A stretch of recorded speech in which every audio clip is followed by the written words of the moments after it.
Hey guys, welcome back to your own academy that is A to Z chemistry.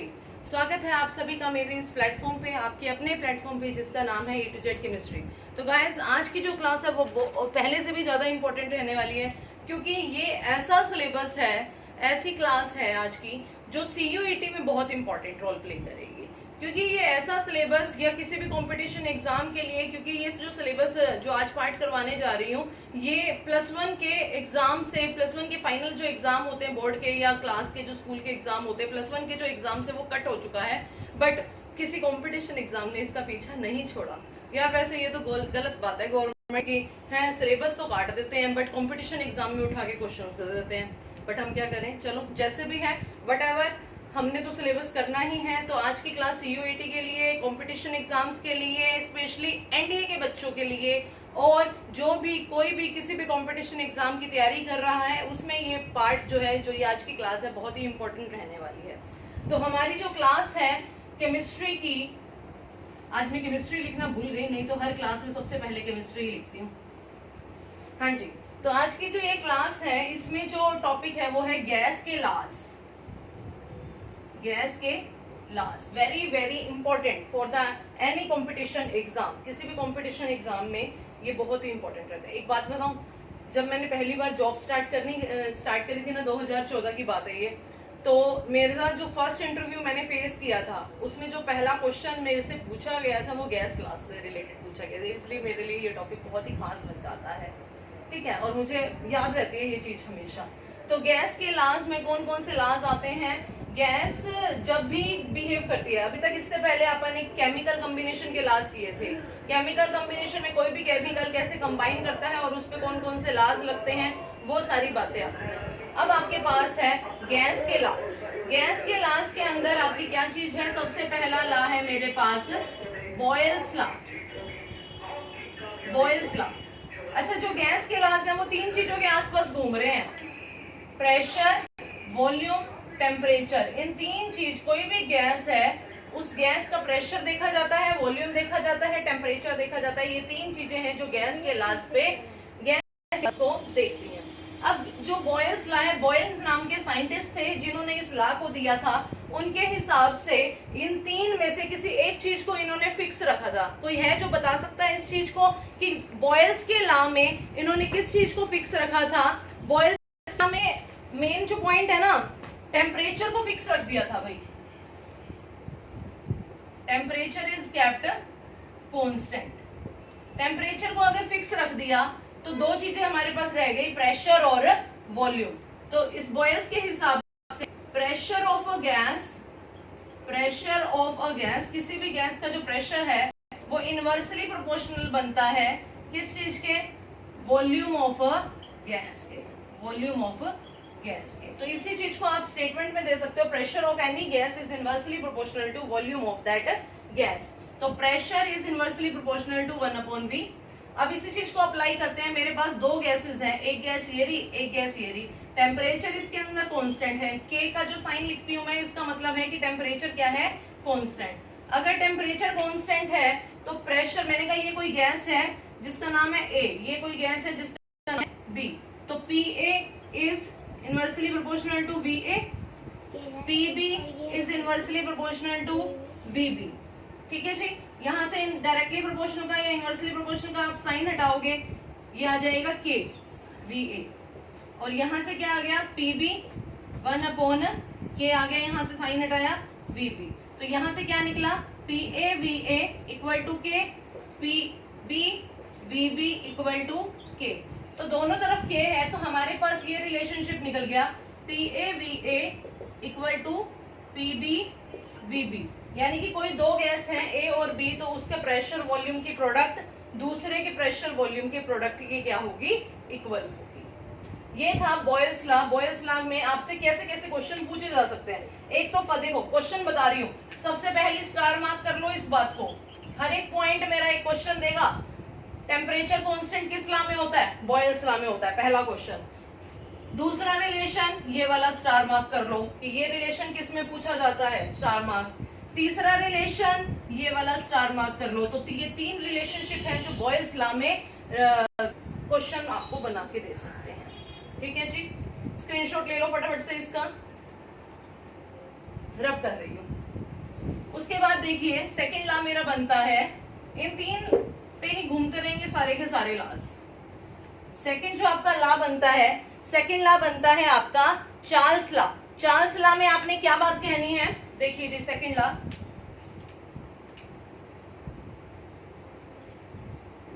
Charles law. Charles law जो ये है, देखो पहले वाले में आपने क्या कांस्टेंट रख दिया, टेम्परेचर को कांस्टेंट रख दिया। गैस का जो लॉ है इसमें पहले रखा टेम्परेचर कांस्टेंट, अब आपने रखना है प्रेशर को कांस्टेंट। तो याद रखना प्रेशर इज केप्ट कांस्टेंट, यानी कि के कांस्टेंट रख दिया, यहाँ पे रख दिया। तो क्या बच गया, एक तो बच गया वॉल्यूम, एक बच गया आपका टेम्परेचर।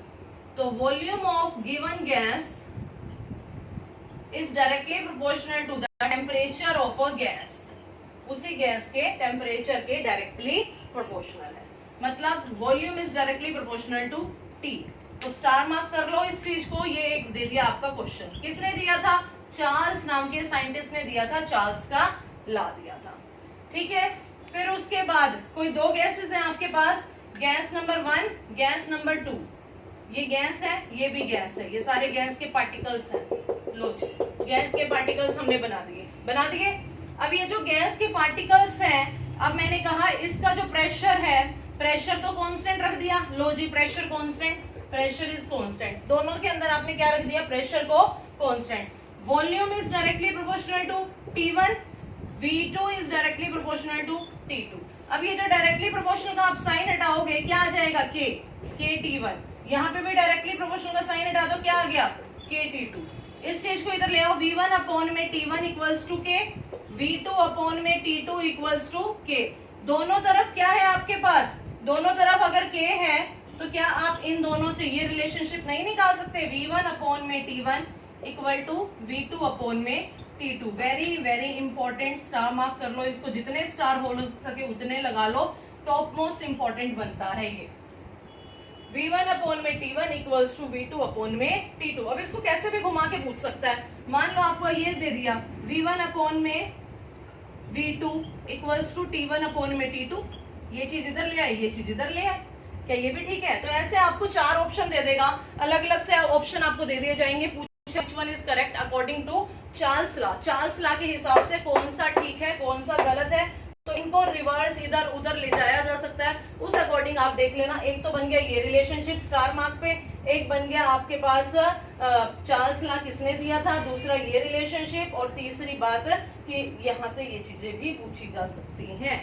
तो ये था आपके पास चार्ल्स लॉ, जो बहुत ही ज्यादा क्या बन जाता है, इंपॉर्टेंट। तो पहले में आपने क्या कर लिया था, टेम्परेचर को कांस्टेंट, किसके अंदर, बॉयल्स लॉ। फर्स्ट था आपके पास बॉयल्स लॉ। बॉयल्स लॉ में आप किसको कांस्टेंट कर देते हो, टेम्परेचर को। दूसरा आपके पास क्या था, चार्ल्स लॉ। चार्ल्स लॉ में आपने किसको कर दिया, प्रेशर को कर दिया। तीसरा लॉ अब आपके पास, इसको फटाफट से स्क्रीनशॉट ले लो। उसके बाद आपका जो थर्ड लॉ बनता है वो है आपके पास एविगेड्रोस लॉ। एविगेड्रो लॉ, या उससे पहले एक बार आप कर देना गेलुकास लॉ। रब कर रही हूँ मैं इसको, बेटा बोलना हाँ 5 मिनट्स। थर्ड लॉ देखिए जी, हमारे पास थर्ड लॉ कौन सा बनता है, गेलुकास लॉ। गेलुकासिस लॉ। प्रेशर की बारी हो गई, टेम्परेचर की बारी हो गई, ठीक है। अब यहाँ पे कौन सा है, टेम्परेचर की, प्रेशर की हो गई, टेम्परेचर की हो गई। इसमें क्या लेना है आपने, वॉल्यूम इज केप्ट कांस्टेंट। तो ये बातें ध्यान रखना कि कौन से के अंदर कौन सा, एक बार क्रॉस चेक कर लेते हैं, कोई गलती ना हो जाए, ठीक है जी। गेलुकासिस लॉ के अंदर ये कंफ्यूजिंग सा रहता है थोड़ा सा, कि क्रॉस, देखो कंफ्यूजन से अच्छा क्रॉस चेक कर लेना, वो ज्यादा अच्छा है। कोई भी भगवान नहीं होता, थोड़ा बहुत हल्का फुल्का एक बार नजर मारनी पड़ती है। वॉल्यूम को क्या रख लिया आपने, कांस्टेंट रख लिया। तो क्या कहता है ये लॉ, गेलुकासिस नाम के साइंटिस्ट थे जिन्होंने इस लॉ को दिया था। उनके according pressure of a gas is directly proportional to temperature of that gas. कहता है जिस भी गैस का प्रेशर उसके टेम्परेचर के क्या होगा, डायरेक्टली प्रोपोर्शनल। प्रोपोर्शनल, किसके हिसाब से? गेल-लुकासेस लॉ के अकॉर्डिंग। मेरी बात समझ में आ रही है? तो ये किसने दिया? गेल-लुकासेस नाम के साइंटिस्ट ने दिया, जिन्होंने ये बताया कि वॉल्यूम इज केप्ट कांस्टेंट। तो सबसे पहले स्टार मार्क किसी को कर लो, ये तीनों चीजें देख लेना कि किसके अंदर क्या कांस्टेंट है। वॉल्यूम अगर इसके अंदर कांस्टेंट है तो volume is kept constant. Pressure जिसके अंदर कांस्टेंट है तो उसके अंदर प्रेशर वाला पूछा जा सकता है। अब यहां से आपसे क्या चीज? Pressure of gas is directly proportional to temperature. तो pressure is directly proportional to temperature. Underline कर लो, वेरी वेरी इंपॉर्टेंट पॉइंट। ये बात किसने कही? Star mark. Pressure is directly proportional to temperature. कौन से लॉ के अंदर पूछा जाता है? गेल-लुकासेस लॉ के अंदर। अब यहाँ पे देखिए दो गैसेस है आपके पास, फर्स्ट गैस, सेकंड गैस। यहाँ पे इस गैस के अंदर ये जो गैस के पार्टिकल्स हैं, मैंने कहा वॉल्यूम को कांस्टेंट रख दिया, वॉल्यूम को के रख दिया। यहाँ पे भी दूसरी तरफ गैस के पार्टिकल्स हैं, आपने वॉल्यूम को क्या रख दिया? कांस्टेंट रख दिया। तो pressure is directly proportional to T1, P2 is directly proportional to T2। ठीक है जी, डायरेक्टली प्रोपोर्शनल लगा दिए दोनों गैस के ऊपर। अब यहां से देखो डायरेक्टली प्रोपोर्शनल का साइन हटाओगे, P1 equal to KT1, directly proportional का साइन हटाया, K आ गया। P2 equal to KT2, directly proportional का साइन हटाया, K आ गया। तो P1 अपॉन में T1 equals to K, P2 upon में T2 इक्वल्स टू K। तो क्या इन दोनों से आप ये रिलेशनशिप निकाल सकते हो? P1 अपॉन में T1 equals to P2 upon में T2। लो जी, स्टार मार्क जितने हो सके स्टार लगा लो। ये रिलेशनशिप पे क्वेश्चन पूछा जा सकता है गेल-लुकासेस लॉ के अकॉर्डिंग। कौन सा रिलेशनशिप ठीक है? 4 ऑप्शन आपको दे देगा, आपने पहचानना है कौन सा ठीक है। अब इसको देखो थोड़ा सा और ऐसे भी लिखा जा सकता है, P1 T2 equal to P2 T1, ऐसे भी तो लिखा जा सकता है। क्या दिक्कत है? कैसे भी घुमा फिरा के इस चीज को दे सकता है आपसे, आपने जस्ट पहचानना है कौन सा ठीक है कौन सा गलत है। आई होप आपको समझ आ रहा होगा। कोई भी डाउट है तो कमेंट सेक्शन के अंदर कमेंट कर सकते हैं। अरे मैंने पहले भी कहा था, जो बच्चे कमेंट करते हैं वो मुझे बहुत अच्छे लगते हैं, जो लाइक करते हैं वो और भी अच्छे लगते हैं। तो लाइक कमेंट इसमें क्यों कंजूसी करते हो भाई? एक टीचर आप लोगों के लिए इतना मेहनत करता है, स्पेशल टाइम निकालना पड़ता है, पता है। कई बार ऐसे होता है कि टाइम नहीं मिलता, बट पता नहीं क्यों अंदर से क्रेविंग होती है, जैसे खाने पीने की क्रेविंग होती है ना, वैसे ही क्रेविंग होती है। नहीं, YouTube वाले बच्चे वेट कर रहे होंगे, YouTube के लिए वीडियो बनानी है, ठीक है। YouTube वाले बच्चों के साथ एक अलग सी अटैचमेंट हो जाती है। जब भी कोई एक सब्सक्राइबर बढ़ता है ना, उसको देख के वो एक अलग सी खुशी होती है, जैसे वो सब्सक्राइबर आपको पता ही नहीं कितनी फीस दे गया, चाहे वो है कुछ ना उससे, बट पता नहीं क्यों YouTube के साथ एक लगाव हो जाता है, एक फीलिंग जुड़ जाती है, ठीक है। तो हम लोग क्या होता है, एक टीचर जो होता है वो ऐसे डेडिकेशन देता है YouTube वाले बच्चों के लिए फ्री फंड में, वो ऐसे डेडिकेशन देता है जैसे नहीं, ये it is our responsibility to take the class. तो उसके बदले में आप एक लाइक और कमेंट और शेयर तो कर ही सकते हो, है ना। तो चलो, तो ये था आपके पास गेल-लुकासेस लॉ, ठीक है। उसके बाद रब कर रही हूँ, फटाफट से स्क्रीनशॉट ले लीजिएगा।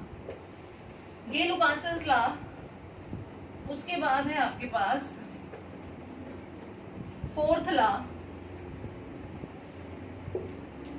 फोर्थ लॉ आपके पास बनेगा, गेल-लुकासेस लॉ करने के बाद फोर्थ लॉ आप बनाना एवोगैड्रोस लॉ। ये लॉ आप लगभग पहले कर चुके हो। एवोगैड्रोस लॉ क्या कहता है? एवोगैड्रो नाम के साइंटिस्ट थे, इन्होंने क्या बात कही थी? एवोगैड्रो लॉ के हिसाब से वॉल्यूम ऑफ गैस इज, बहुत आसान है ये, directly proportional to number of moles, number of moles. अब आप कहोगे मैडम यहाँ पे प्रेशर और टेम्परेचर का क्या रोल है? यहाँ पे प्रेशर और टेम्परेचर दोनों चीजें केप्ट कांस्टेंट। ध्यान देना, ये बात पूछी जा सकती है, कौन सा ऐसा लॉ था जहां पे प्रेशर और टेम्परेचर दोनों को केप्ट कांस्टेंट कर दिया गया, दोनों को कांस्टेंट रख दिया गया। एवोगैड्रोस लॉ के अंदर प्रेशर भी कांस्टेंट, टेम्परेचर भी कांस्टेंट, तो volume is directly proportional to number of moles. ये लॉ किसने दिया था? एवोगैड्रो नाम के साइंटिस्ट ने दिया था। Is that clear? अब ये जो 4 लॉज हैं, इन 4 लॉज के बाद आपकी एक इक्वेशन बन के आती है, इसको फटाफट से ले लो, मैं ये रब करूंगी क्योंकि मैंने यहाँ पे एक इक्वेशन बनानी है जिसका नाम है आइडियल गैस इक्वेशन। बहुत इंपॉर्टेंट है, आपसे प्रूफ तो कोई नहीं पूछेगा, बट ये आई कहां से ये देख लो। क्वेश्चन एक बार प्रीवियस ईयर एनडीए में पूछा गया क्वेश्चन है, आइडियल गैस की इक्वेशन किस किस लॉ की देन है। सबसे पहले बॉयल्स लॉ। बॉयल्स लॉ क्या कहता है? चार्ल्स लॉ क्या कहता है? और आपका एविगेड्रो लॉ क्या कहता है? बॉयल्स लॉ क्या कहता था? टेम्परेचर को कांस्टेंट रखा था, प्रेशर इज 1/v, ठीक है। इसमें क्या रखा था? वॉल्यूम इज टेम्परेचर का, इसमें क्या है? वॉल्यूम n का। Equation number 2, equation number 3। क्या आप इक्वेशन, ध्यान देना मेरी बात को, क्या आप 1 को ऐसे लिख सकते हो? प्रेशर अगर इनवर्सली प्रोपोर्शनल है वॉल्यूम के, तो volume is inversely proportional to pressure, लिखा जा सकता है मैडम, कोई दिक्कत नहीं है। तो ये हमने ले लिया, दिस इज इक्वेशन नंबर 4। तो फ्रॉम इक्वेशन नंबर 2, 3 एंड 4, इन तीनों के बेस पे आपका जो ला की, देखो यहाँ पे भी वॉल्यूम है, यहाँ पे भी वॉल्यूम है, यहाँ पे भी वॉल्यूम है, तीनों को कर दिया कंबाइन, तो volume is directly proportional to N T upon में टी। कोई डाउट किसी को? इन तीनों को ले लिया, ये वाला और ये वाला, तीनों जगह वॉल्यूम है, तो वॉल्यूम को कंबाइन कर दिया, एन और टी तो मल्टीप्लाई में था, प्रेशर डिवाइडेड में था, दोनों को ले लिया। अब यहाँ पे देखिए P ऊपर आ गया, PV directly proportional to NT, PV directly proportional का साइन हटा दिया, यहाँ से जो डायरेक्टली प्रोपोर्शनल का साइन हटा है, इसके बाद जो ये आया है ये है R। ये R क्या है? यहाँ पे गैस का constant, R is the gas constant. तो इक्वेशन हमारे पास जो निकल के आई है, PV is equals to nRT, this is called ideal gas equation, ideal gas equation star mark. तो आइडियल गैस इक्वेशन किस किस की देन है? Very very important point, Boyle's law, Charles law, Avogadro's law. आपको ऑप्शन में दिया जा सकता है Boyle's law, Charles law, Avogadro's law या ऑल ऑफ दीज, तो आपने ध्यान देना। एक बार एविगेड्रो की जगह आपको दे दिया गे-लुकासिस लॉ, तो गे-लुकासिस लॉ में इसका कोई ज्यादा रोल नहीं है, तो आप ध्यान देना ऑल ऑफ दीज, यानी कि इन 3 लॉ को मिला के जब लॉ बनता है वो बनता है आपका आइडियल गैस, ठीक है। तो ये था आपके पास आज का टॉपिक, जहां पे आइडियल गैस इक्वेशन तक आपको गैस के लॉज के अंदर दिया जा सकता है। एक लॉ और भी आ जाता है, उसमें मैं एक शॉर्ट बना के डाल दूंगी, डाल्टन्स का लॉ।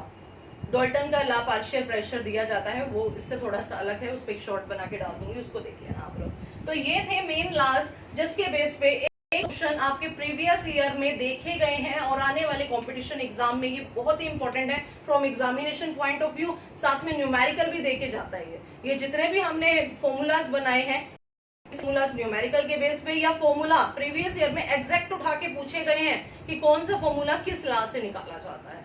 तो आई होप आपको आज की क्लास अच्छी लगी होगी।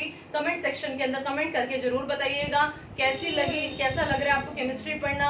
आई होप आपको समझ आ रहा होगा, और जितना हो सके चैनल को अपना प्यार दीजिए, चैनल को शेयर करिए, जितना हो सके अपने फ्रेंड सर्कल के अंदर पहुंचाइए ताकि हर बच्चे को इसका प्रॉफिट हो सके। I hope you get all my points. Thank you, bye bye.